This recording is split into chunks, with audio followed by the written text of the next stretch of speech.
listening to the Chompcast, the official podcast of Sword Chomp. And remember, you can always go to swordchomp.com. We can access the many places our podcast is available for download. But if you're listening to the show right now, that means you found us.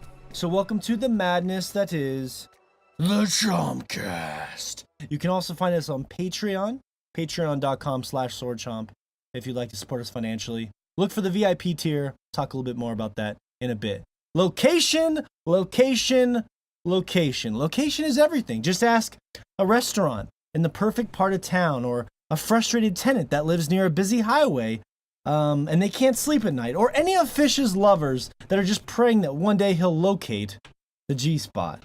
The topic of the show this week is gaming locations. That's right, locations in our favorite games that reminded us of places in real life, or vice versa.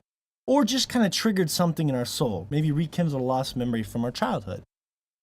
Speaking of location, you can find all the polls we discussed this week at Sword Chomp on Instagram every Tuesday. Poll results to discuss this week include Disenchanted on Netflix, the Cyberpunk 2077 gameplay trailer was released.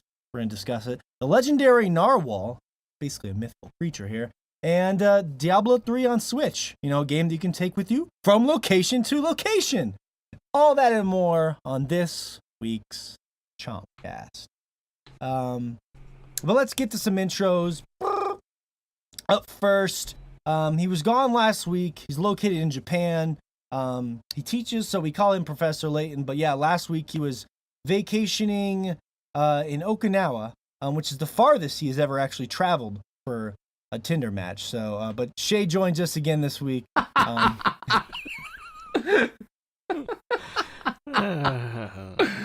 Oh, for fuck's sake. It's good to see you guys. Apparently, vacation hasn't done anything for your guys' level of respect for me and my Tinder matches. I respect you more. That's a long way to go. Hey, man. Yeah. I respect the hustle there. There's such thing as a sex drive, but now I've invented the sex fly. Okay, tell me more. How long and how far are you willing to go for a little bit of nookie? Okay. It sounds like a lyric. All the way. All the way. Coming live from Okinawa is My First Sex Fly. Join us for an exclusive behind-the-scenes footage of me spending an inordinate amount of money just to get my ding-dong touched. It makes me think of Gamefly for some reason. Sex Fly. Like it's a new sort of app of some sort that you could fly Shea right to your living room. Well, he'll disrobe and you'll be disappointed. Stay on target. 15 minutes. Stay on target. In more ways than one, Josh. In more ways than one. No, but in all seriousness, Shea was just on vacation, scuba diving, as our VIP patrons may know. Yeah. I don't know if you want me to talk about that now or later. Later's probably a better time. But yeah, it was a unforgettable trip, and I have a lot to say about it. But yeah, it was great. It was a great time. There is no sex traveling though. That's not the point of me going there. So, but yeah, we can talk about that. You did get wet while you were there, though. I definitely got wet. I was super wet.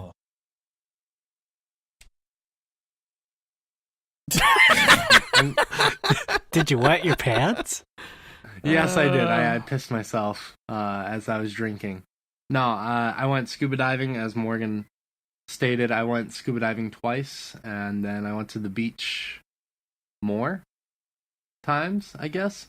And then I went to this. I guess we're gonna talk about it now. Then I went to this. To this hotel in Naha with a couple of my friends that I made there, and they were staying at this nice hotel while the rest of us stayed in this hostel. And on the 10th floor of this hotel was this swimming pool, and one of the walls was made of glass, and it actually extended to underneath the pool partially. So you could go under the water if you had some goggles, and you look out in the street. And it was really cool, actually. Oh, that's cool, yeah. It was super cool. but man. you lean against the wall and it jiggles a little bit. So it makes you worried that, like, you know, if someone leaned hard enough on that glass, you're all getting sucked out into the street. But you're definitely taking a plummet first. So there's a little bit of there's a little bit of danger involved. Danger zone. Interesting. You said you saw a shark. You teased me. You said you saw a shark. Come on, I did, my man. So the first day of diving was pretty just par for the course. Just saw some snakes and some fish, and it's me practicing. I hadn't done it for a year. But the second day, I went to the Monza Dream Hole, which is really famous in Japan, and Okinawa. It's the furthest I've ever dived. It is 33 feet. So the pressure really, like, I've never felt that level of pressure before. And I actually had a problem with getting my left ear to pop, or to basically acclimate to the pressure. So as I'm trying to descend, because you're supposed to go head first down into this cave, and this cave is dark, like, it's completely dark. And I'm trying to go head first, and my ear is not popping, and I feel that pressure. And if you go too far and you don't pop your eardrum will burst. So I had this, like, little panicking moment of like, fuck, my eardrum is gonna burst, and I'm gonna go deaf, or something's gonna happen. So I get myself upright, and I have to stay kind of at the base of the cave for the next, like, 3 minutes, while I'm trying to get my ear to pop. And I finally get it to pop, and I slowly descend. Finally, I get in there, and then we had little flashlights to see, but then we just passed through, and there are fish in there. It was cool. It was really cool. It sucked at first, but then it was fucking incredible, man. Just, like, going through a cave in almost complete darkness under the water was just, it was insanely cool. And it's not like a wide cave. It's a pretty tight cave. So there's That sounds like my worst nightmare, Shea. I can't do that. I'm too claustrophobic. I'm afraid of the dark. You're claustrophobic, huh? Claustrophobic? What's that? Claustrophobic? Oh, it's school class. He really doesn't want to move up to that deluxe apartment in the sky. That's just too much mobility for him. No, I can understand that, Fish. In all seriousness, yeah. I thought I was gonna be a bit claustrophobic because, I mean, it's in the ocean, but it wasn't that bad.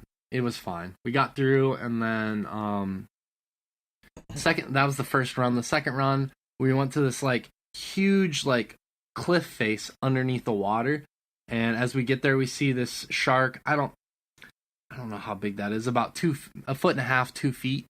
I mean, it's not that big. We saw that shark, and it was just kind of swimming away from everyone, but it's really cool to see a shark in the ocean. My first one, even though it was really small. Yeah. And then we got to see pygmy seahorses, which are about the size of your pinky fingertip. We got to see some of those.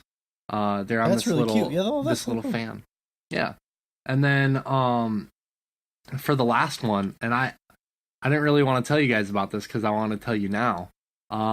So this third dive that we did, it was like a row of coral, then sand, and then another row of coral, and then just a field of sand, essentially. And it slowly descends, deeper and deeper. And our goal was to go to this old fishing, I don't know if you'd say derelict, but basically this old fishing net that was supposed to capture things that have since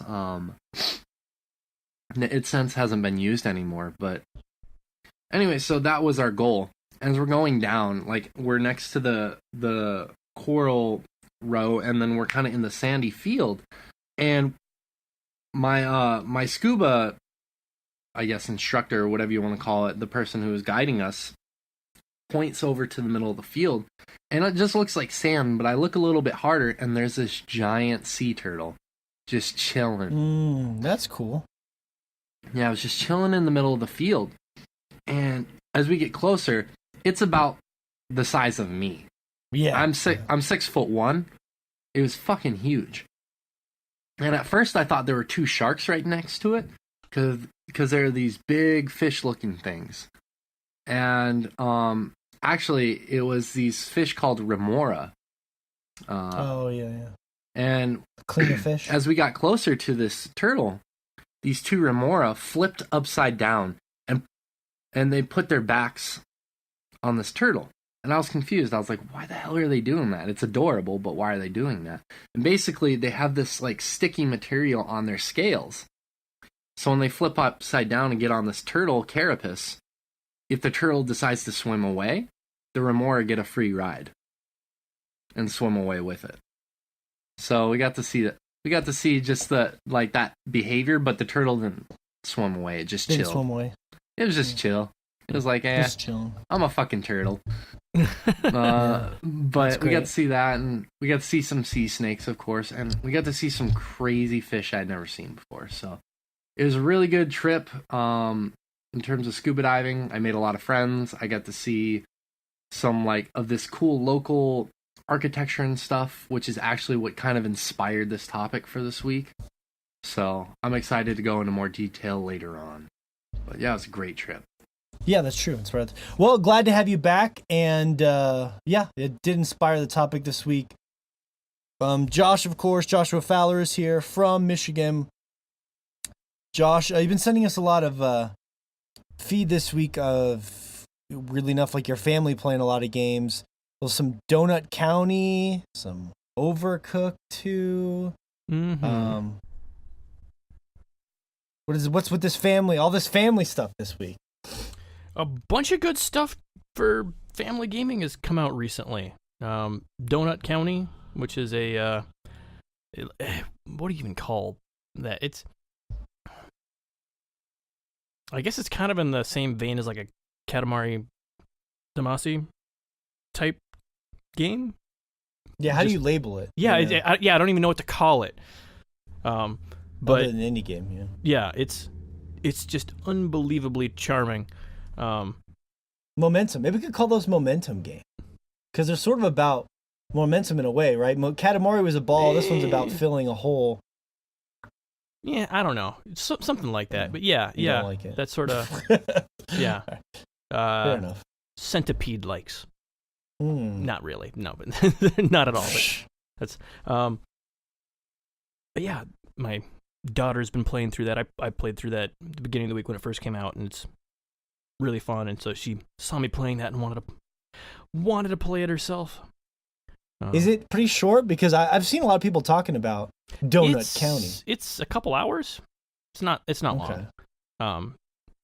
It's pretty contained experience. You can sit down and play it in one or two sittings, just depending on. Yeah. So yeah, she's been playing that, and then I had been trying to hold off on getting Overcooked 2 until trip out to see you guys later in the year, just for us to have some nice couch co-op games to play. But yeah, I've been wanting to play it since it came out on the Switch, and so I went ahead and picked it up anyway. I figured we can play it later anyway. So yeah, the whole family's been playing that a bunch. I've been trying to hunt down games we can play too. Yeah, that looks like pretty fun, because me and Fish have never even played Overwatch 1 or Overwatch 1. Overcooked. Every time I think of Overcooked, I want to say Overwatch, which is the strangest mashup. Completely different. Mm-hmm. Yeah. Fair point. But no, that Donut County game, I actually downloaded it. Talked about this a couple weeks ago, how we steal games from each other, but I downloaded it on your Steam library. I just hadn't had a chance to play it yet, but I downloaded it today. So I want to show my daughter. I'm trying to get her into it, but she's being a little shit. Every time she's in this weird phase where she just wants to play with her friends and she doesn't care about her dad anymore. Breaking my heart. So. How old is she now? She just turned 6. Yep, that sounds about right. Yeah. I picked her up from school today and she was like, "Dad, I was talking to my friends. You interrupted my conversation." I was like, "What? You used to run to me with open arms when I picked you up from school." Fuck is happening? Yeah. Yeah, that whole kindergarten, first grade area.